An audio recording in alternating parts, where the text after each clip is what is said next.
Marathi hotspot. हो मंडळी हो, हॉटस्पॉट इथंच आहे बर का। तर मग चला चॅनलला सबस्क्राईब करा आणि घंटी नक्की वाजवा। आपल्या सगळ्यांचा मराठी हॉटस्पॉट।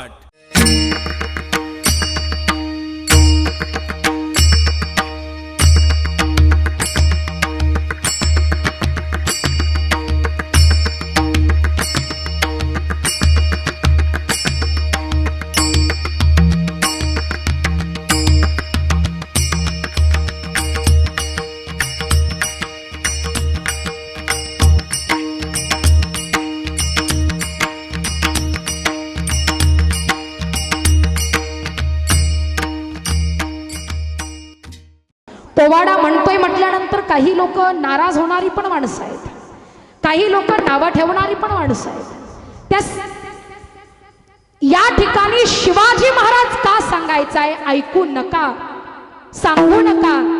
कीर्तन सांगताय ना, कीर्तन सांगा। काय लावलंय शिवाजी शिवाजी असं जर कुणी म्हणत असेल तर त्या म्हणणाऱ्या बहादराला माझं सांगणं आहे, बाबा कीर्तनात सांगितलेले शिवाजी महाराज जर तुला आवडत नाहीत तर माझे राजे जन्माला आले नसते तर इथे कीर्तनच बघायला मिळालं नसतं, कीर्तनच बघायला मिळालं नसतं।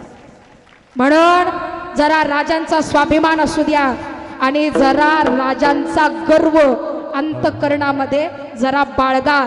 राजांचं नाव जरी निघलं ना तरी रक्त असं सळसळलं पाहिजे तरुणाईचं, कारण माझे राजे होते तसे। आणि म्हणून शिवरायांचा जन्म झाला 19 फेब्रुवारी, जवळ तारीख येते आहे शिवजयंतीची। तर या दिवसाचं महत्व काय आहे ते महत्व आज लक्ष देऊन सर्वांनी ऐका।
महाराष्ट्र देहू आणि पंढरपूर यासारखे तीर्थ माझ्या महाराष्ट्रात आहे। टाळ मृदंगाचा गजर माझ्या महाराष्ट्रात ऐकायला येतो। म्हणून जय जयकार महाराष्ट्राचा, जय जयकार महाराष्ट्राचा। शिव शिव बाबा संस्कार जागृती केली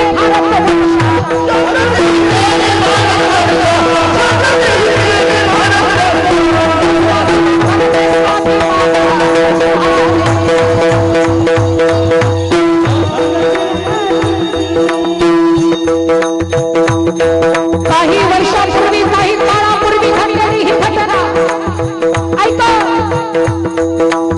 मंदिरं पाडली जात आहेत, काही कापल्या जात आहेत। मंदिरं पाडली जात आहेत, काही कापल्या जात आहेत। भर रस्त्यावर आमच्या आई बहिणीच्या अंगावर हात टाकल्या जातो। भर चौकात आमच्या लेकी बाईची इज्जत लुटली जाते। भर चौकात नंगा नाच चालतो। हे सगळं बंद झालं पाहिजे। हा नंगा नाच महिलांवरती होणारा हा अन्याय बंद झाला पाहिजे। मंडळी तेव्हाची गोष्ट होती, पण आता काय चाललंय? आता काय चाललंय? काय चाललंय आमच्या मातीमध्ये? हिंदवी स्वराज्य निर्माण केलं ज्या माझ्या छत्रपती शिवाजी राजांनी का निर्माण केलं माहिती आहे? महिलांचा सन्मान व्हावा, महिलांना आदर मिळावा म्हणून. आणि सध्या काय घटना आम्हाला ऐकायला मिळतात? कोपर्णीचं प्रकरण संपत आहे ना, संपत आहे. निर्भयाला न्याय मिळतोय ना, मिळतोय. तोच हैदराबादची घटना आम्हाला ऐकायला येते. हैदराबाद सारख्या ठिकाणी प्रियंका रेड्डी नावाच्या मुलीला संकटामध्ये असताना, तिला तुमच्या मदतीची गरज असताना त्या संधीचा फायदा घेऊन त्या मुलीवरती अत्याचार केला जातो, जिवंत जाळल्या जातं त्या मुलीला. आणि त्या हैदराबादच्या घटनेचा निषेध आमचा सारा महाराष्ट्र, सारा देश व्यक्त करतो. आमचे पोलीस अधिकारी जाग्यावर एन्काउंटर करतात. ते कुठंतरी संपतय न संपतय तोपर्यंत आम्हाला नवीन घटना ऐकायला मिळते. आत्ताच काही दिवसापूर्वी कानाने न ऐकावी आणि डोळ्याने न बघावी, अरे ऐकलं तरी हृदयामध्ये चर्र व्हावं. हिंगणघाट सारख्या ठिकाणी एका मुलीच्या अंगावर भर रस्त्यात अंगावर पेट्रोल डिझेल टाकून जिवंत जाळल्या जातं, जाळण्याचा प्रयत्न केला जातो. पण एका गोष्टीची खंत वाटते, एका गोष्टीची खंत वाटते. अरे भर चौकात, भर रस्त्यावर जेव्हा एखाद्या मुलीला जाळल्या जातं, तेव्हा ते टाकेपर्यंत आणि पेटवेपर्यंत आजूबाजूला उभी असणारी मंडळी काय झोपलेली असतात? आमचं एकच काम आहे सध्याच्या काळात, काही घटना जर घडत असेल तर ते वाचवायला जायचं नाही, मदत करायला जायचं नाही. फक्त एक करायचं, काय? खिशातनं मोबाईल काढायचा आणि शूटिंग करायचं, बाकी काही नाही. तुमच्या आईला, तुमच्या बहिणीवर जर प्रसंग असा आला तर तुम्ही गप्प बसाल? आपल्या फक्त सध्याचे एवढेच विचार आहेत. आमच्या घरातल्या बहिणीवर जर अन्याय होत असेल तर आम्ही धावून जाऊ, कारण ती सख्खी बहीण आहे म्हणून. मग आमच्याच घरातल्या स्त्रीवर अन्याय व्हावा याची वाट बघतोय. रस्त्यामध्ये जेव्हा एखाद्या जिवंत मुलीला जाळल्या जातं, तिच्या अंगावर पेट्रोल टाकल्या जातं, त्यावेळेस आमची माणुसकी, आमचा माणूसपणा जातो कुठे? आमचे संस्कार जातात कुठे? का नाही जात पुढे मदत करण्यासाठी? का नाही ते थांबवत? अरे मदत नका करू, पण निदान थांबवा तरी. मला असं वाटतं, ती घटना जी घडली ना, त्या ठिकाणी जर आजूबाजूच्या लोकांनी वेळेवर पळत जाऊन वाचवलं असतं ना, तर त्या मुलीवरती ही घटना आली नसती. महिला सुरक्षित नाही, स्त्री सुरक्षित नाही. तोंडावरती ऍसिड काय फेकल्या जात आहे, पेट्रोल काय टाकल्या जात आहे, डिझेल काय टाकल्या जात आहे. आणि ही घटना ऐकल्यावर ज्याची ज्याची तरुण मुलगी घरातून बाहेर जाते ना, त्या आईला काळजी लागली आहे. माझी पोरगी बाहेर गेली, पण संध्याकाळी येतील की नाही? रोज फोन चालू आहेत, रोज. नीट जा बाई, सांभाळून जा बाई, लक्ष दे बाई, कुणाचा भरोसा नाही. म्हणून महाराज, लाज वाटली पाहिजे आमच्या आई बहिणीकडे वाकड्या नजरेनं बघताना. ज्या मातीमध्ये छत्रपती शिवरायांनी स्वराज्य निर्माण केलं, राजांच्या समोर कल्याणचा खजिना लुटला, एक स्त्री समोर आली आणि एका मावळ्यानं आवाज दिला, राजा कसा वाटला नजराना? तिच्या तोंडावरती होतं काळं वस्त्र, तोंडावरती काळा बुरखा दिसत होते ते फक्त आणि फक्त डोळे. हिच्या तोंडावरचा बुरखा बाजूला करा, आज्ञा दिल्या गेली.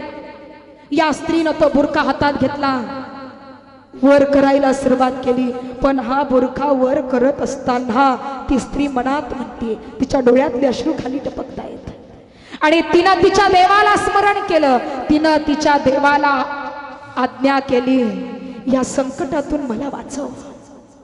या भर दरबारात मी एकटीच अबला नारी आहे, माझं इथं कुणीच नाही. हा दरबार भरलेला आहे, पण मी मात्र मात्र एकटीच आहे. या संधीचा फायदा घेऊन समोर बसलेले जे छत्रपती शिवाजी राजे आहेत ना, हिंदवी स्वराज्य निर्माण करणारे आणि हा हिंदू धर्माचा राजा, आज या गोष्टीचा फायदा घेऊन माझ्या अंगावर हात टाकल्याशिवाय राहणार नाही. मी एकटीच आहे ना, भर दरबारात माझी इज्जत गेल्याशिवाय आज राहणार. या स्त्रीनं बुरखावर केला, तिने तिच्या देवाला स्मरण केलं. माझ्या राजांनी त्या स्त्रीकडे बघितलं. काय लावण्य, काय सौंदर्य, इतकी सुंदर देखणी स्त्री होती महाराज ती. राजांनी बघितलं आणि बघता बरोबर एक मावळा म्हणाला, राज राज कसा वाटला नजराना. आणि मग मात्र राजांच्या मुखातून उद्गार निघाले, अरे अशीच असते आमची माता, अरे अशीच असते आमची माता, सुंदर रूपवती आम्हीही सुंदर घडवलो असतो. वदले छत्रपती, वदले छत्रपती, वदले छत्रपती. जशी आली तशी चोळी बांगडी करा आणि तिच्या घरी तिला परत पाठवा. ही होती कल्याणच्या सुभेदाराची सून. मावळ्यांना स्त्रीचा अत्याचार करावा म्हणून स्वराज्य निर्माण करायचं नाही, तिच्यावर होणारा अत्याचार थांबला पाहिजे म्हणून स्वराज्य निर्माण करायचं. इथून पुढं अशी घटना घडता कामा. म्हणून असं आपण आपल्या पोवाड्याच्या विषयाकडे वळूया. मंदिर पाडले जात आहेत, गायी कापल्या जात आहेत, भर रस्त्यावर मंगाणा चाललाय. हे सगळं बंद झालं पाहिजे असं एका स्त्रीला वाटलं. नीट लक्ष देऊन ऐका मंडळी. एका स्त्रीला वाटलं आणि ही स्त्री आई जगदंबेच्या दरबारात गेली. आई तुळजा भवानी समोर पदर पसरला आणि मागणं घातलं देवीला, हे जगदंबे तुळजा भवानी आदिशक्ती, हे सगळं बंद करण्यासाठी तुझी शक्ती मला हवी आहे. जगदंबे तुझं बळ मला हवाय, जगदंबे तुझा अंश मला हवाय, एक बाळ मला हवाय, जगदंबे एक बाळ मला हवाय. नेमाप्रमाणे आई जगदंबेला गोंधळ घातला. जिजाऊ मा साहेबांनी गोंधळी बोलावल्या गेले. या गोंधळ्यांनी संबळ आणलेला आहे आणि संबळ घेऊन गोंधळ्यांनी गोंधळाला सुरुवात केली. आम्ही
जगदंबेला गोंधळ घातला.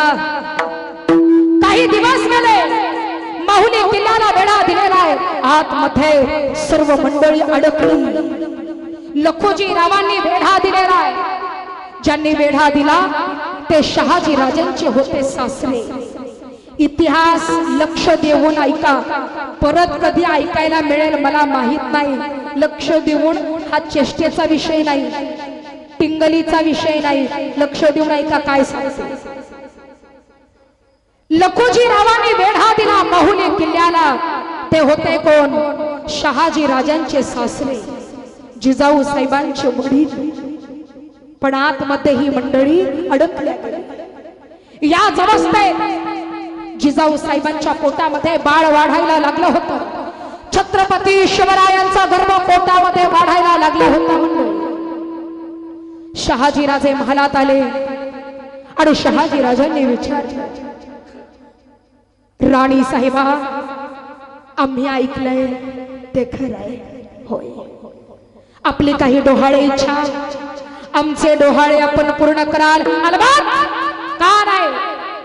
जो पती आपल्या पत्नीचे डोहाळे पूर्ण करू शकत नाही, नवरा म्हणवून घेण्याचा अधिकार काय त्याला? धर्मशास्त्र ऐसे पुसावे डोहाळे. बोला, तुमचा तो जिरेटोप आम्हाला हवाय. काय जिरेटोप? हो. अजून आपला तो राजेशाही पोशाख, कमरेची ती तलवार. आम्हाला वाटलं एखादं भरजरी वस्त्र मागाल, आम्हाला वाटलं एखादा गड किल्ला मागाल, आणि आपण तर आमचं वस्त्र मागताय. देताय ना? देतो. डोक्यावरचा जिरेटोप घातला, अंगावरती राजेशाही पोशाख चढवला, कमरेची तलवार बाहेर म्यानातून काढली आणि ती समसेर गर गर गर फिरवायला सुरुवात केली. जणू काही छत्रपतींचा तेज चेहऱ्यावरती झळकायला लागलं होतं.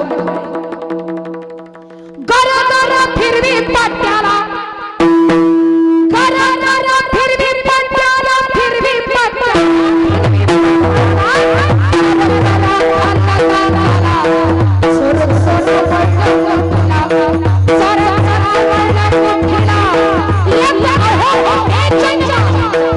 दुष्टांचा नाश करणारा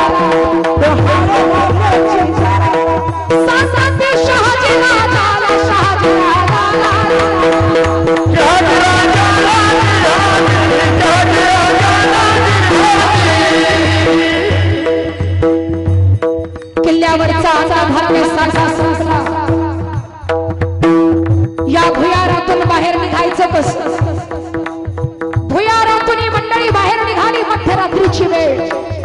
7 महिन्याची गरोदर बाई घोड्यावर बसली.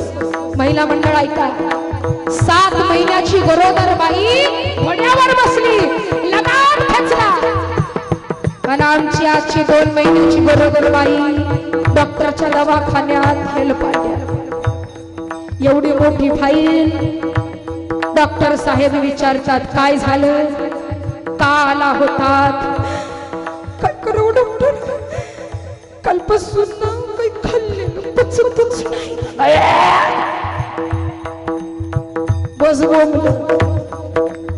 हे आमचे डोहाळे, तुमचे आमचे सामान्य स्त्रियांचे हे डोहाळे. सह्याद्रीच्या सिंहाला ज्या सिंहिणीनं जन्म दिला, त्या सिंहिणीला डोहाळे काय लागले होते? घोड्यावरती बसल्या मासाहेब लगाम खेचला आणि जिजाऊ मासाहेबांचा घोडा सह्याद्रीच्या कड्या तवडायला लागला. कड्या कपारींनी तवडायला. घोड्यावर स्वारस्य मयाला, घोड्यावर स्वारस्य मयाला. रात्रभरच्या घोड तवडीला, रात्रभरच्या घोड तवडीला. पोटात त्या बाळाला हात लावला. बाळा, तुला त्रास व्हावा म्हणून या घोड्यावर दौड करत नाही, पण ही घोडदौड का करत आहे तुला माहिती आहे? याच घोड्यावर बसून, याच घोड्यावर बसून या सह्याद्रीच्या कड्या कपाऱ्याने घोडा दौडवून हिंदवी स्वराज्य निर्माण करायचंय. शोभा तुला हिंदवी स्वराज्य निर्माण करायचंय. शिकून घे माझ्या गर्भात शिकली बाळाला, शिकली बाळाला, शिकली बाळाला, शिकली बाळाला.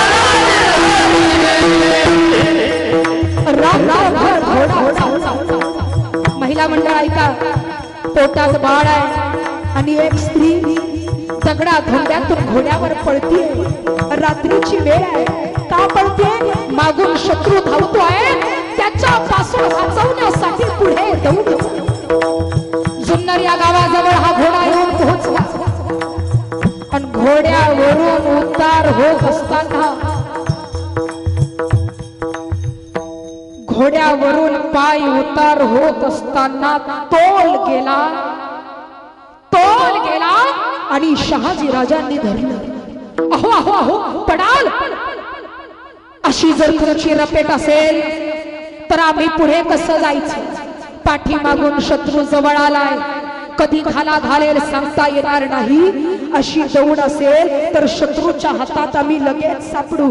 राणी साहेबा अशी दौड. हे बघा माझं ऐका. मला वाटत नाही आता मी पुढे येऊ शकेन. पण का? पोटात बाळ आहे, खूप वेळ झालं प्रवास चालू आहे. मला वाटत नाही मी आता पुढची दौड करू शकेन. एक काम करा, तुम्ही पुढे जा, मी इथेच थांबते. तुम्ही जा, मी इथेच थांबते. नाही नाही, या अवस्थेमध्ये तुम्हाला इथं सोडणं धोक्याचं. ही जागा असुरक्षित आहे, धोक्याची आहे. कधी शत्रू येईल सांगता येत नाही. आणि या अवस्थेमध्ये तुम्हाला इथं सोडणं म्हणजे राजाचं लक्षण नव्हे. आम्हाला हे शोभत नाही. तुम्ही जर इथे थांबणार असाल तर आम्हीही इथेच थांबणार. नाही नाही, एक काम करा, माझं म्हणणं नीट ऐकता, बोला ना. मागून येणारा जो शत्रू आहे ते तुमचे सासरे म्हणून तुम्हाला धोका आहे. पण माझे प्रत्यक्ष वडील आहेत आणि कितीही केलं तरी बाप हा लेकीला काहीच करू शकत नाही. एवढं लक्षात ठेवा. आणि निश्चितपणे तुम्ही जा. ते माझे वडील आहेत, माझ्या जीवाला धोका नाही, तुम्ही समजून घ्या. तुम्ही जा. मा साहेबांच्या, राणी साहेबांच्या बोलण्यावरून शहाजी राजे पुढे निघून गेले. जुन्नर या गावामध्ये विश्वासराव देशमुखांच्या वाड्यावर जिजाऊ मा साहेबांना ठेवण्यात आलं. लखोजीरावाला कळालं जिजाबाई वाड्यावर आहे. लखोजीराव वाड्यावर आले. वाड्यावर पाय ठेवतात आतून आवाज आला. कोण आहे? श्रीनिवास सरदार.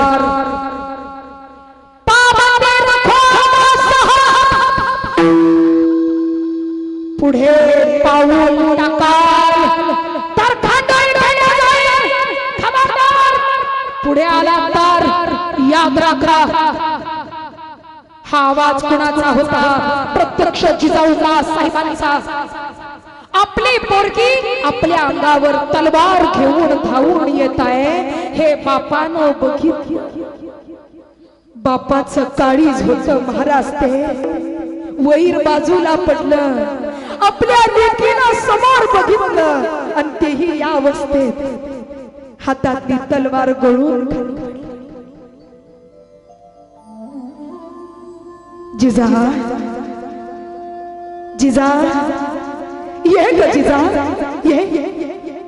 ये बाळा, या बापाला भेटायला ये. जिजा, किती दिवसातून बघतोय माझ्या लेकीला, किती दिवसातून बघतोय माझ्या बाळाला. ये ग बाळा,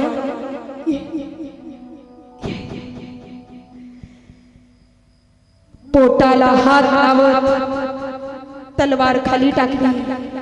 हळू हळू हळू पाऊल टाकत मा साहेब आपल्या वडिलांच्या जवळ आल्या.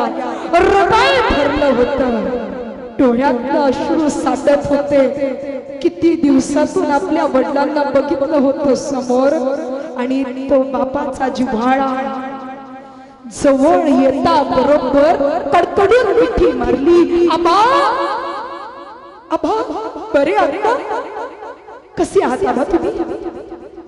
अरे लेका मी बराय, लेका मी बराय. पण काय आबा, माझी जिजा कशी आहे? कशी लेक? किती दिवसापासून बघतोय माझ्या जिजाला. किती दिवसापासून. बरी आहेस ना जिजा? कशी आहे माझी जिजा? कसा चाललाय माझ्या जिजाचा प्रपंच, संसार? आबा, हे तुम्ही विचारताय मला? ऐका, तुमची जिजा कशी आहे तुम्हाला ऐकायचंय ना आबा? ऐका आबा, ऐका आबा. दोन जीवाची बाई मी. माझ्या पोटामध्ये बाळ वाढतंय आबा, माझ्या पोटामध्ये बाळ वाढतंय. या अवस्थेमध्ये एखाद्या महालात बसून आराम करावा ही परिस्थिती माझी. पण आबा तुम्हाला माहितीये हे बाळ पोटात असताना या सह्याद्रीच्या चऱ्याखोऱ्यानं वन वन वन वन वन वन भटकती आबा मी वन वन भटकती. अशी आहे तुमची जिजा. अशी तुमची जिजा कशी ऐकायचंय तुम्हाला आबा ऐकाय. पोटात बाळ असलं तर जड वस्तू सुद्धा उचलायची नाही म्हणतात. पोटात बाळ असलं तर जड वस्तू सुद्धा उचलायची नाही म्हणतात. पण तुम्हाला माहिती आहे बा याच बाळाचे प्राण वाचवण्यासाठी या घोड्यावर बसून या सह्याद्रीच्या कड्यात पाराला मध्यरात्रीच्या वेळेस वन वन भटकते आबा मी भटकते. अशी आहे आमची जिजा. राजाची राणी नामी राजाची राणी नामी ना माहेरी ना सासरी मध्ये आबा जिजाचा प्रपंच कसा चालला तुम्ही विचारलात ना. माझं धनी इथं सोडून कुठं निघून गेले मीच सांगितलं त्यांना जायला. पण कसं आहे पण मी इथे आबा तोंडाला हा हावला जिजाच्या बास पोरी बास. आता ऐकलं विश्वासरावांनी खुलवलं जेवणाचा बेत करा. लखोजीरावांना जेवायला वाढण्यात आलं. जेवण करत असताना पोट भरलं म्हणून ताटावर हात केला. पोट भरलं म्हणून ताटावर हात केला आणि विश्वासरावांनी खुलवलं राणी साहेबा तुम्ही जेवायला वाढा म्हणजे ते जेवतील. मा साहेब वाढायला आल्या. हातात भांड घेतलं. आबा थोडस नाही रे का जात मला माहिती आहे राजा. मला माहिती माझ्या काळजीने तुम्हाला जेवण जात. आबा या लेकीच्या हातचं 2 तास जेवणार नाही. 2 तास कधी जेवायला घातलं होतं परत कधी संधी मिळेल माही माही आबा 2 तास ताटावरचा हात बाजूला केला. जेवण वाढायला सुरुवात झाली. बाप लेकीची नजरेला नजर भिडली. त्या नजरेत होतं प्रेम, त्या नजरेत होता जिव्हाळा, त्या नजरेत होती माया. ताट भरलं तरी कळालं नाही. विश्वासरावांनी खुणवलं राणी साहेबा ताट भरले आता बास. जेवण झालं. बैठकीमध्ये बसले. पानाचा विडा खाल्ला आणि निरोप घेण्याची वेळ झाली. जिजा निघतो आता मला निघायचं. होय आबा नीट या. आशीर्वाद घेऊ द्या मला. आपल्या वडिलांच्या पाया पडावं म्हणून पोटाला हात लावला आणि मा साहेब वाकणार एवढ्यात लखोजीरावांनी धरलं. नाही पोरी नाही वाकू नकोस. झालाय तो त्रास पुरे झाला. आता त्रास करून घेऊ नकोस. येतो या बा नीट तब्येतीने सांभाळा. शत्रू कार बनून बसलेला आहे. आबा नीट जा. तुमची या लेकीला गरज आहे. या जिजाला गरज आहे. या माझ्या पोटातल्या बाळाला आजोबांच्या आशीर्वादाची गरज आहे. नातवाला बघायला याल ना आबा. याल ना नातवाला आशीर्वाद द्यायला याल ना आबा. अगं मला बातमी तर कळू दे. पळत येतो की नाही बघ पळत. होय आबा या. लखोजीराव निघाले. निघत असताना पाठीमागे वळतात. राहवलं नाही त्या बापाला आणि त्याला मागणं घातलं लेकीला. जिजा एक मागणं आहे. ही जागा धोक्याची आहे. ही जागा सुरक्षित आहे. इथून माझा पाय निघत नाहीये. एक काम कर पोरी तू चल माझ्या सोबत. मी तुझी चांगल्या ठिकाणी व्यवस्था करतो. महिला मंडळ ऐका. बाप म्हणतोय लेकीला चल माझ्या सोबत. जिजाऊ साहेबांचं उत्तर काय आहे. आबा आबा मी आले असते. तुमचं प्रेम मला कळतं पण मी येऊ शकत नाही. त्याचं कारण मी तुमच्या सोबत येऊ शकत नाही. त्याचं कारण मी जरी मुलगी जाधवांची असले ना आबा. मी जरी मुलगी जाधवांची असले ना आबा तरी सून मात्र भोसल्यांची आहे. सून मात्र भोसले माझा बाप जरी मला चल म्हटला तरी माझ्या नवऱ्याच्या आज्ञेशिवाय मी येऊ शकत आबा मी येऊ शकत पण पोरी मला काळजी लागली आहे एक काम करा बा माझी एवढी काळजी वाटत असेल इथून काही अंतरावर शिवनेरी नावाचा गड आहे या शिवनेरी किल्ल्यावर मला निघून सोडून त्या ठिकाणी माझी व्यवस्था लखोजीराव जाधवांच्या सहाय्यानं विश्वासरावांच्या सहाय्यानं जिजाऊ मासाहेबांना शिवनेरी गडावर नेण्यात आलं अर्ध्या रस्त्यात सतत शिवाई देवीचं दर्शन घेतलं कमरेचा कसा काढला मासाहेबांच्या हातात दिला जगलो वाचलं तर येईल नाहीतर हाच आशीर्वाद सांग माझ्या बाळाला माझ्या लेकराला शिवनेरी गडावर पोहोचलं लखोजीराव जिजाऊ मासाहेबांचा निरोप घेऊन निघून काही दिवसात दौलताबाद या ठिकाणी म्हणजेच देवगिरी किल्ल्यामध्ये लखोजीरावांना बोलावण्यात आलं आणि त्याच ठिकाणी त्यांच्या देहाचे तुकडे तुकडे तुकडे करण्यात आली अमानुष टक्कल झाली ही बातमी शिवनेरी गडावर गेली आणि गडावर जाताच मासाहेब मोठ्या आक्रोशाने किंचाळल्या गेला ज्यांच्यासाठी चंदनाप्रमाणे देह ज्यांच्यासाठी बाहुबलात सामर्थ्य खर्च ज्यांच्यासाठी स्वतःच्या मुलीच्या कुंकवाचा विचार केला नाही जावयाचा विचार केला नाही तर मारायला निघाला होता त्यांनीच तुम्हाला खलास केलं याच काळात मासाहेब आजारी पडल्या शिवनेरी गडावरचा दरवाजा बंद झाला सुईन आली दाईन आली बाळंतपणाच्या वेदना सुरू झाल्या बाळंतपणाच्या यातना चालू झाल्या एक दिवस गेला तरी बातमी बाहेर येईना दरवाजा उघडला जाईना दुसरा दिवस उजाडला तरी वाड्याचा दरवाजा बंद आहे प्रत्येकाचं लक्ष त्या दरवाजाकडे लागलं आहे इकडून तिकडे इकडून तिकडे इकडून तिकडे एरझाऱ्या घालत आहेत काय घडतंय कोण जाणे काय होईल कोण जाणे हे आई जगदंबे तुळजाभवानी आदिशक्ती तुझी कृपा आमच्या राणी साहेबांवरती असू दे सगळं काही नीट होऊ दे सगळं काही नीट होऊ दे दुपार झाली तरी बातमी येईना काय घडतंय देवाला पाणी घालताय लक्ष दरवाजाकडे सूर्य मावळायला लागला तरी बातमी येईना काय होईल आणि अचानकच सूर्य मावळत असताना हिंदू धर्माचा सूर्य उगवला गेला वाड्याचा दरवाजा उघडला एक बाई वाड्याच्या बाहेर धावत आली आणि तिला आवाज दिला अरे ऐकलत का अरे ऐकलत का राणी साहेबांना मुलगा झाला शहाजी राजांना मुलगा झाला राणी साहेबांना मुलगा छत्रपती शिवराय जन्माला आले आनंद झाला सह्याद्रीला निसर्गाला पशु पक्ष्यांना जलचरांना झाडांना बेलींना स्वराज्य निर्माण करणारा राजा माझं राजा जन्माला आलं आनंद झाला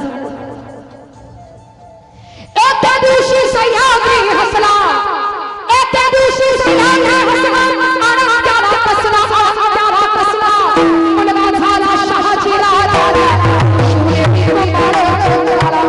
शिवनेरी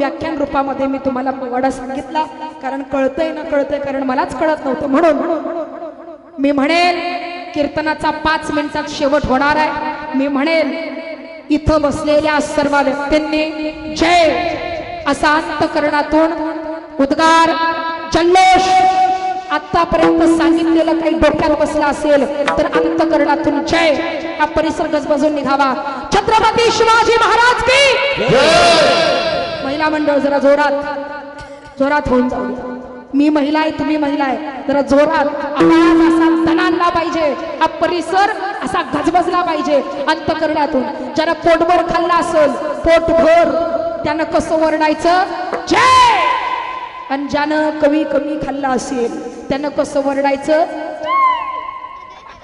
असं केलं तरी चालल, पण जय म्हणा बाबांनो, माझ्या राजांचा गर्व असू द्या. सह्याद्रीचा सिंह जन्माला आई जिजाऊ पोटी, हर हर महादेव ठेवली गर्जना, गड किल्ल्यांच्या आवटी. पुरुष बांधव, मी एक महिला असून एवढा आवाज माझा निघतोय. पुरुष मंडळ, तुमचाही आवाज असा धनांडला पाहिजे. हा परिसर अगदी गजबजावा. आजूबाजूला असणाऱ्यांना वाटलं पाहिजे इथं नेमकं चाललंय काय. जरा अंतकरणातून गजर होऊन जाऊ द्या. प्रत्येकानं जय म्हणायचं, प्रत्येकानं, कुणीही सुद्धा सुटता कामा नये, प्रत्येकाने.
मराठी हॉटस्पॉट. हो मंडळी हो, हॉटस्पॉट इथंच आहे बर का.